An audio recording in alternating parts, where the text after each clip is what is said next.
Bonjour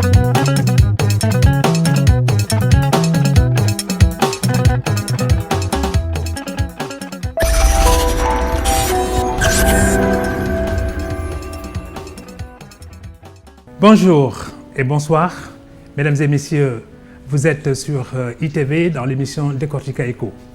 Nous abordons un sujet très sensible, un sujet très délicat, un sujet également qui préoccupe le Sénégal, l'Afrique, le monde entier. Vous avez deviné, la pandémie coronavirus. Eh bien, cette épidémie, lorsqu'elle a pénétré justement l'Afrique, a commencé à impacter d'abord les économies. Les commerces ferment. Les banques tournent au ralenti, l'économie elle-même est au ralenti. Toutes les activités tournent presque au quart de tour. Si bien qu'aujourd'hui, on est à se demander si la santé ne devrait pas primer sur l'économie, ne serait-ce que pour donner plus d'impulsion à la vigueur des forces vives des pays africains. Eh bien, pour voir clair un peu dans tout cela, nous avons un invité qui lui-même est un opérateur économique, un acteur, un économiste de formation, un financier, mais aussi un chef d'entreprise qui est membre aussi éminent de la Confédération nationale des employeurs du Sénégal, la CNES. Monsieur Alassane Gueye, bonjour. Bonjour. Eh bien, nous sommes au Sénégal, nous vivons effectivement, pas peut-être le confinement, mais on est quand même dans un ralentissement de l'activité dû effectivement à cette épidémie qui a poussé les pouvoirs publics à un peu réduire la surface de contact des Sénégalais, ne serait-ce que pour endiguer ce fléau que nous inquiétons. Quelle lecture d'abord faites-vous, vous en tant qu'économiste, en tant qu'acteur de terrain, quelle lecture vous faites justement de cette situation qui nous est imposée? Merci Mamadou. D'abord, c'est un plaisir donc d'être là sur ce plateau pour échanger avec vous sur ce sujet d'intérêt national qui impacte les outils de production, mais qui impacte d'abord l'homme. L'homme qui est au centre de la production, l'homme qui est au centre donc, de la redistribution. Donc pour dire aujourd'hui, la lecture qu'on a fait, c'est qu'on est tous impactés de la même façon, que ce soit les pays riches, les pays pauvres, que ce soit les personnes qui sont de haut rang social, comme des personnes, d'ailleurs, aujourd'hui démunies. Aujourd'hui, d'ailleurs, les gens qui amènent la maladie sont les gens qui ont les moyens de voyager. Ce n'est pas le paysan qui est à Kungel, donc qui amène des risques aujourd'hui. On a vu que donc, ce sont les gens qui ont pu voyager dans certains pays. Qui ont une certaine aisance sociale, un certain standing. Exactement. D'ailleurs, les premières victimes sont montrées aux Almadies, pour ne pas dire. Mais aujourd'hui, il y en a qui l'entendent au fond du Sénégal que de non. Donc pour dire aujourd'hui, tout le monde est impliqué, dans la mesure où c'est l'homme le vecteur de la maladie. Aujourd'hui, le virus ne peut pas se déplacer tout seul. Donc, on est obligé de suivre aujourd'hui les mesures que l'État, les mesures qui sont édictées par l'État basées sur des scientifiques. Parce que quand même, il faut dire, l'État ne décide pas seul. L'État base ses décisions sur des renseignements, sur des informations qu'il prend justement par le corps médical. Par le corps médical. Et ce qui est extraordinaire, la lecture qu'on en fait aussi, les religieux qui sont une force aujourd'hui au Sénégal extraordinaire, sont pliés, ont donné leurs mots, ont donné leurs pensées et ont donné leurs moyens donc, aux politiques. Donc ils ont été les premiers à contribuer d'ailleurs. Mais quand une entreprise arrête de produire, c'est un monde à l'envers. C'est le problème, c'est l'outil de production. Parce qu'aujourd'hui, un pays se met debout par la richesse de ses unités de production. Et aujourd'hui, les unités de production au Sénégal, de ce que nous avons du dernier recensement donc, du général des entreprises, c'est 407 000 entreprises au Sénégal. Les 97% sont des PME. Des petites et moyennes entreprises. Mais au-delà de ça, il y a l'enquête aussi qui a été faite par l'ANSD qui montre que les unités de production informelles donc, sont environ à 800 000 unités au Sénégal. 800 000 unités de production informelle. N'est-ce pas? Ces unités-là emploient, en date de 2010, 2 200 000 salariés. Et quand on dit salariés, c'est vraiment important de préciser que l'employé ne peut pas être informel. L'entreprise peut être informelle, mais au sens du Code du travail, lorsque une personne donc vient travailler donne sa force en contrepartie reçoit justement une rétribution. C'est un salarié. Tout à fait. C'est un salarié. Et vous ne pouvez le savoir que lorsqu'il y a un litige, parce que lorsque vous allez au tribunal, le tribunal, il regarde d'abord les faits économiques, c'est qu'il y a un travail, un effort qui est donné en contrepartie d'une rémunération. Maintenant, cette rémunération peut être fixe, peut être variable. Il y en a aujourd'hui qui travaillent sur la base de partage des bénéfices. Il y en a qui travaillent aujourd'hui. L'étude de l'ANSD est assez pertinente ensemble. Elle montre qu'il y en a qui travaillent depuis 7 ans dans des unités de production, mais qui ont un salaire garanti verbalement. N'est-ce pas? Mais ce lien ne peut être rompu que de façon amicale. Parce que dès lors qu'il y a un conflit, mais c'est le code du travail qui vient s'imposer. Mais quand on regarde aujourd'hui le monde comme tel qu'il fonctionne, on s'aperçoit effectivement que la santé maintenant est déterminante dans la vitalité des nations.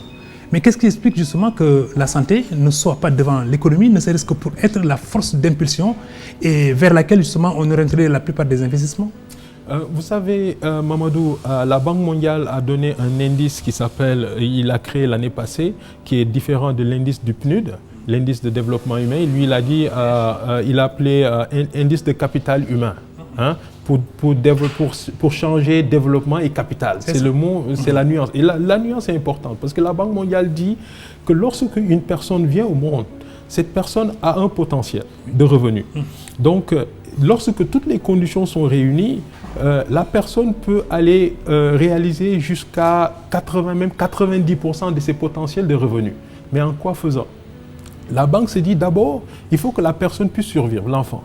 5 ans. Oui. Donc la banque de 2 à 5. Une mortalité assez élevée. Et au Sénégal, comme vous le dites, il y a une mortalité infantile qui est très élevée. On est d'ailleurs qui augmente, le PSE même l'a donné. On est passé de 54 à 58 pour 1000, hein, qui fait à peu près 100 000 enfants qui meurent donc avant d'atteindre l'âge de 5 ans. Donc la première chose, c'est la survie. Donc la Banque mondiale met sur la table. Mais ça, c'est des infrastructures sanitaires qui permettent aujourd'hui, et quand on regarde plus loin de quoi meurent les enfants, des fois on voit que c'est lié vraiment au déficit d'infrastructures sanitaires et d'infrastructures sanitaires de proximité. La deuxième chose, la Banque mondiale dit, c'est la survie scolaire. Donc, il faut que l'enfant puisse vivre jusqu'à l'âge de 5 ans, il faut qu'il puisse rester à l'école. Et aujourd'hui, au Sénégal, dans le document du PSE PAP 1, il est dit que la survie scolaire est de 3,5 années. Donc, pour dire, alors qu'aujourd'hui, la loi sénégalaise, elle est très claire, c'est 10 ans. La loi garantit, la loi d'orientation sur l'éducation, l'enfant doit rester à l'école de 6 à 16 ans, c'est obligatoire. Donc, alors qu'aujourd'hui, vous allez voir, les pays asiatiques, sud-asiatiques, sont à 11-12 années, là où les pays de l'OCDE sont à une moyenne de 11. Donc, pour dire, le rattrapage s'est fait au niveau. Et la dernière chose, c'est l'espérance de vie des adultes. Parce que lorsque la personne aussi finit d'étudier, la personne doit survivre. Et là, le Sénégal a gagné des points en termes d'espérance de vie. Les derniers chiffres que j'ai vus, le Sénégal est parti de 41 ans à 59 ans. 18 années d'espérance de vie gagnée. Donc, pour dire qu'aujourd'hui, là où ce que vous posez comme question, pourquoi la santé? En fait, c'est tout l'investissement social qu'on doit faire autour de l'humain pour faire un capital humain qui est laissé derrière nous. Parce que, juste pour terminer là-dessus, le Sénégal aujourd'hui est classé avec la Banque mondiale à peu près 47%. C'est-à-dire un Sénégalais qui naît, il a 47% à peu près de ses revenus potentiels. Alors qu'aujourd'hui, vous prenez quelqu'un de Vietnam, il est à peu près à 80% de son potentiel de revenus. Le Vietnam part de loin d'ailleurs. Part de loin d'ailleurs. Absolument. Alors quand on regarde aussi la gestion justement des infrastructures sanitaires, avec ce que nous vivons en ce moment comme crise, ne faudrait-il pas inverser aussi les termes de gestion des infrastructures sanitaires, ne serait-ce qu'en faisant un appel du pied, sans doute le secteur privé, ne serait-ce que pour venir regarder un peu la gestion? C'est votre avis? Vous savez, Mamadou, durant notre séjour au Canada, lorsqu'on était étudiant, il y a vers 1998, 80, quand on s'apprêtait à rentrer, le Canada avait fait un constat, c'est-à-dire la santé publique coûtait de l'argent. Et on s'était dit, est-ce qu'on paye le vrai coût pour notre santé publique? Et pour être certain de cela, les Canadiens ont réfléchi, et des sommités d'ailleurs au niveau des universités, pour voir aujourd'hui qu'est-ce que l'État et le privé, chacun peut faire mieux que l'autre. dans un problème aussi sensible que la santé publique. On s'est dit que, mais, écoute, pour mobiliser donc, ces infrastructures sanitaires, c'est l'État qui est mieux placé aujourd'hui parce qu'aucune infrastructure sanitaire n'est rentable avec les taux de 10-8%. Aujourd'hui, c'est l'État qui peut aller chercher le taux concessionnel sur 25 ans, etc. Parce qu'aujourd'hui, en hôpital, d'abord, ce n'est pas la rentabilité, c'est sauver des vies, c'est maintenir la santé des populations. Et la vie, ça n'a pas de prix. La vie, ça n'a pas de prix. Même si ça coûte, il n'y a pas de prix. Donc, on s'est dit, donc, c'est l'État qui peut faire la mobilisation des ressources pour construire. Mais pour la gestion, c'est le privé qui est mieux adapté. Et ils sont rendus compte sur au moins 4 éléments. La première chose, je dis d'abord l'approvisionnement des hôpitaux.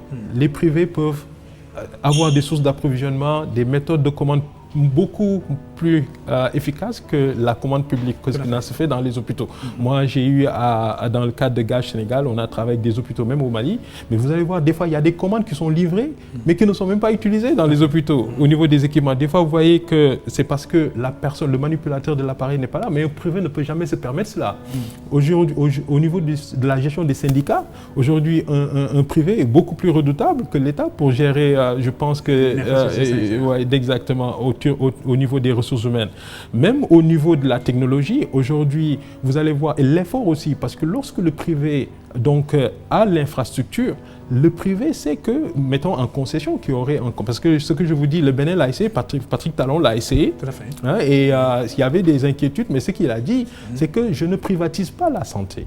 Ce que je fais, j'essaie d'aller chercher. Voilà, je transfère un peu tout le monde les modes de gestion du secteur privé, exactement, qui a fait ses preuves justement dans le secteur de la santé. Les règles de gestion, parce que le privé, il a des règles qui sont très claires.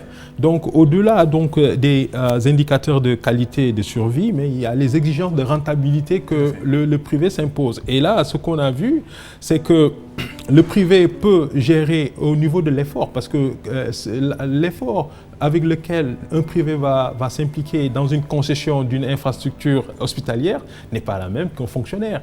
Oui. Donc, et puis surtout, dernièrement aussi, il faut dire que le stock aujourd'hui de personnes qui vont à la retraite au niveau des infrastructures de santé et qui peuvent gérer ces structures sont c'est quand même important. Alors, le coronavirus s'est installé au Sénégal il y a un mois. On a vu le travail admirable des soignants.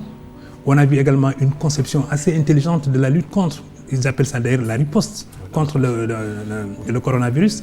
Mais on a vu aussi des têtes émerger, c'est-à-dire des cerveaux de la santé qui se sont mis au devant pour peut-être au moins élaborer des stratégies, mobiliser les ressources intellectuelles et les ressources financières donc, de ce pays-là. À mon sens, il y a une école de Dakar qui est née au plan médical, c'est votre avis? Absolument, absolument, Mamadou. Et ça, il faut saluer la réactivité de tout le peuple sénégalais, en commençant par, comme on dit, le commandeur-in-chief, le président de la République. Parce qu'au moment où la Chine était en confinement, on regardait la Ligue des Champions, les Français, les Européens étaient pleins dans les stades. Donc pour dire que... ils étaient dans l'insouciance. Ils étaient dans l'insouciance. Oui. Mais l'Africain a été pour eux, loin. La Chine était loin. La Chine était loin. Oui. Et aujourd'hui, nous, au Sénégal, les Africains, je veux dire, on n'a pas été, surtout le Sénégal, il faut dire, lorsque l'Europe est en train de vivre la crise, mais on a même pris des mesures en même temps que l'Europe, alors que la crise n'était pas encore arrivée chez nous. Oui, c'est ce qu'on appelle des mesures conservatoires. Des mesures conservatoires. Et je pense qu'en termes de prévision, là, on a montré toute la maturité du peuple sénégalais. Et le savoir-faire justement des hommes du corps médical. Exact, et du savoir-faire. Parce que lorsque le premier cas s'est montré, et après quelques semaines, je pense une semaine ou une semaine et demie, on a dit que la personne est guérie. Oui. Donc ça veut dire qu'il y avait de l'expertise au Sénégal. Et je pense que là, ça montre que c'est le Sénégal qui gagne. C'est le Sénégal des génies. Et ce que je veux rappeler, c'est nous rappeler de Cheikh Anta Diop. Parce qu'aujourd'hui, les pensées de Cheikh Anta Diop doivent être reconvoquées encore. Parce que c'est quelqu'un qui a été diabolisé. Aujourd'hui, quand je vois le professeur Raoul, je vois Cheikh Anta Diop. Parce que quand il défendait ses thèses, ben, on mettait contre lui des chercheurs même niveau que lui. Et aujourd'hui, et ce qu'il disait à la jeunesse africaine, il faut s'armer par la science jusqu'aux dents. Nation et agriculture. Nation et agriculture. Ouais. Et aujourd'hui, je pense que c'est toute l'éducation africaine qui doit être repensée. D'abord au niveau de la santé. Je pense que le Sénégal a montré beaucoup de mérite pour ce qui s'est passé en faisant des tests rapides. Aujourd'hui, les États-Unis n'étaient pas en mesure de faire les tests comme ça se fait au Sénégal. Je pense que Donald Trump, pour lui sortir un test, ça a pris une semaine. Absolument. Alors qu'ici, à Dakar, en 4 heures de temps, on a pu sortir. Mais même la BBC. À mon avis aussi, le Sénégal, peut-être, bon, maintenant, on peut placer un curseur sur le Sénégal à l'échelle mondiale, simplement parce qu'effectivement, il y a l'école médicale de Dakar. Mais il y a aussi que tout le personnel, effectivement, soignant, a une certaine expérience, justement, un vécu des épidémies ou des pandémies dans le passé, notamment peut-être, bon, voilà, je pense à la peste, je pense au choléra, je pense effectivement à Ebola et peut-être même au SRA.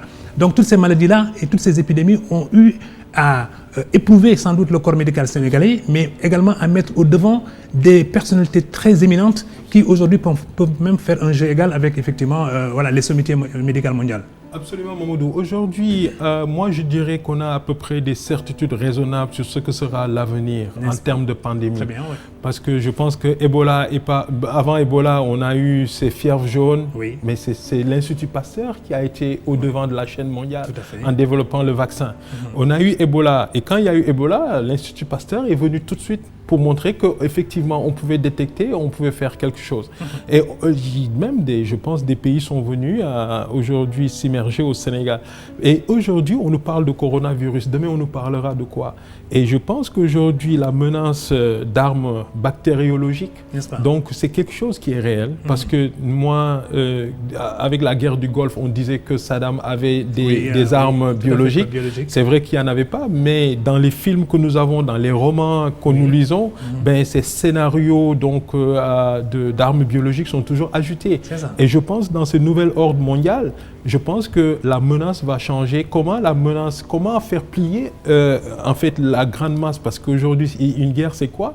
La bombe atomique, lorsque ça a été appliqué sur le Japon, c'était pour faire reculer le Japon. La bombe a été créée en un temps très record parce qu'il fallait arrêter l'impérialisme japonais. Donc, alors moi, j'ai envie de savoir si il ne peut pas y avoir maintenant un rapprochement entre le secteur privé qui détient des capitaux et le monde médical qui également met sur la table sans doute des résultats très probants qui peuvent emporter la conviction de beaucoup de financiers si par exemple disons c'était à l'échelle internationale qu'on soumettait des projets de cette nature. Absolument. Est-ce qu'au Sénégal, il y a des capitaux qui peuvent s'orienter maintenant vers le corps médical pour dire bon mais vous avez fait vos preuves et maintenant nous allons voir si d'abord le marché est probant et forcément il l'est, mais en même temps aussi qu'est-ce qu'on peut y gagner tous de façon à ce que le pays soit prospère sur le plan médical. Absolument Mamadou. Quand on regarde le Cuba, moi j'étais assez surpris et qui a récemment envoyé effectivement 27 médecins de haut niveau. Ouais, mais pour soutenir l'Italie. L'Italie, c'est parce que les Cubains ils ne sont pas levés un jour pour pouvoir le faire. C'est une option. C'est une option de l'État cubain et d'investir dans la santé et l'éducation. Aujourd'hui, je pense que même les normes européennes, les régulateurs n'auraient jamais accepté que des Cubains viennent là-bas s'ils n'avaient pas les mêmes équivalences, les mêmes habilitations que leurs homologues européens. Et moi, ce que vous dites, ça nous fait réfléchir parce qu'aujourd'hui, quand on regarde ce qui se passe au niveau des retraités de la santé, aujourd'hui, on a beaucoup plus de personnes aujourd'hui qui sont dans les quartiers et à 70 ans, vous n'êtes pas vieux, à 65 ans, vous êtes retraité. Et je pense que les déficits que nous avons au niveau des infrastructures, parce qu'aujourd'hui, quand l'OMS parle en termes de couverture sanitaire, aujourd'hui, le Sénégal quand même a un retard. Même si, ah oui, par rapport au ratio Oui, le Sénégal a un retard. Parce qu'aujourd'hui, en termes d'hôpital, aujourd'hui, les hôpitaux sont envahis par les urgences. Aujourd'hui, allez-y la nuit, les sapeurs-pompiers ne font qu'arriver au niveau des urgences des hôpitaux. Alors que donc, il devrait y avoir des structures de proximité. Oui, pour capter un peu peut-être la première offre. Exact, retenir.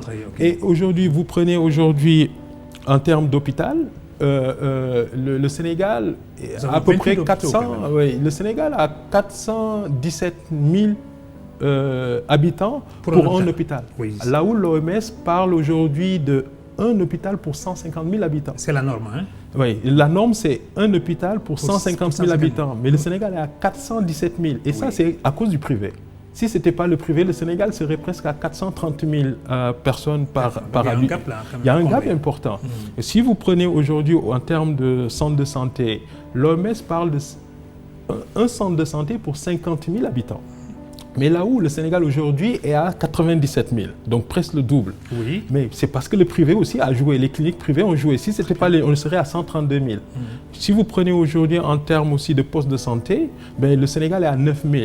Parce que l'OMS dit 10 000, pour chaque 10 000 habitants, il faut un poste de santé. Mais là, le Sénégal a 9 000, mais c'est à cause des cliniques privées. Mais si ce n'était pas les cliniques privées, le Sénégal serait à presque 11 000. Donc pour dire, donc, ce que vous disiez tout à l'heure, pour dire comment faire intervenir le privé. Déjà, nos ratios, on est aux normes OMS aujourd'hui pour les postes de santé parce que le privé a été compté. Si c'était seulement les postes de santé publics, on serait loin du compte. Donc pour dire, on doit aller plus maintenant. Voir aujourd'hui au niveau des hôpitaux, aujourd'hui pour 15 millions d'habitants, si on dit la norme OMS, donc un hôpital pour 150 000, c'est 100 hôpitaux. Mais le Sénégal n'a pas 40 hôpitaux. N'est-ce pas? L'idée, peut-être que voilà, je pense que c'est vous plaidez la bonne cause puisque vous êtes justement un acteur du secteur privé. L'idée maintenant, c'est de voir dans quelle mesure l'État peut se retirer progressivement donc de la gestion des infrastructures sanitaires.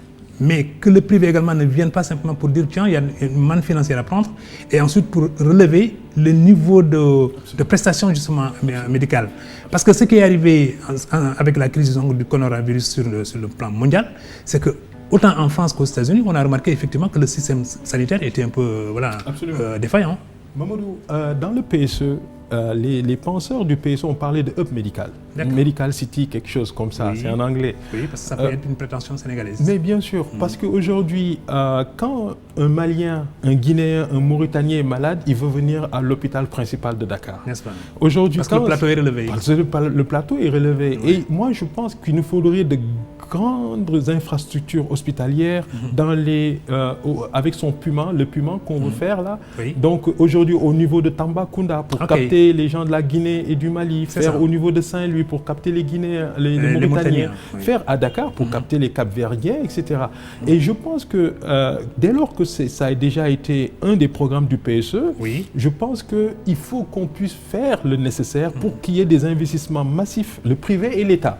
Et je pense que c'est ce qu'on appelle le saut de grenouille, leapfrog en anglais. Donc, et ne pas passer par toutes les étapes. Parce qu'aujourd'hui, les Marocains viennent chez nous, les Tunisiens, mais le tourisme médical existe dans chez eux. Donc, si on peut prendre aujourd'hui ce qui existe aujourd'hui au Sénégal, comme je suis désolé aussi de vous dire que j'ai été interpellé, ça fait 2 jours, par une de mes nièces, qui est biologiste, qui chôme. Donc, on peut sortir biologiste donc, au niveau de l'ESP et chômer. Pourquoi? Parce qu'effectivement, il n'y a pas suffisamment d'infrastructures hospitalières et de laboratoires pour absorber ces... Donc, on ne doit pas pouvoir chômer si effectivement ces infrastructures sanitaires étaient là. Et aujourd'hui, on ne devait pas aussi, je veux dire, faire des évacuations sanitaires pour aller vers la Tunisie, aller vers le Maroc. Parce qu'aujourd'hui, on n'a rien à envier à qui que ce soit, au vu de ce qu'on a dit sur le fièvre jaune, Ebola et coronavirus avec l'Institut Pasteur. Maintenant, on est en plein dans la crise, mais le premier bilan justement mensuel a été fait par le ministre donc, de la Santé et de l'Action sociale. Je crois que c'est un bilan qui est quand même assez encourageant et peut-être qui rassure les Sénégalais. Mais à mi-parcours, peut-on s'attendre à ce qu'il y ait la possibilité de tirer des leçons de ce que nous avons vécu pour dire au moment de la reprise comment nous allons nous repositionner?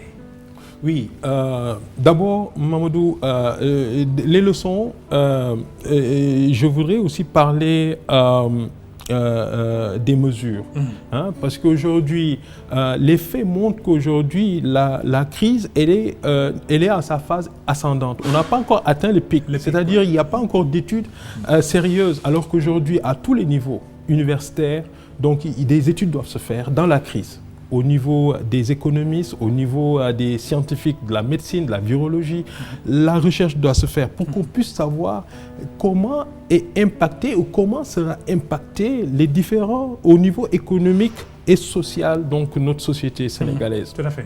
Et je pense que si on ne le fait pas tout de suite, je pense qu'on est dans la bonne voie parce qu'en termes de mesures de prévention, on n'a pas fait ce que les Européens ont fait vis-à-vis de la Chine.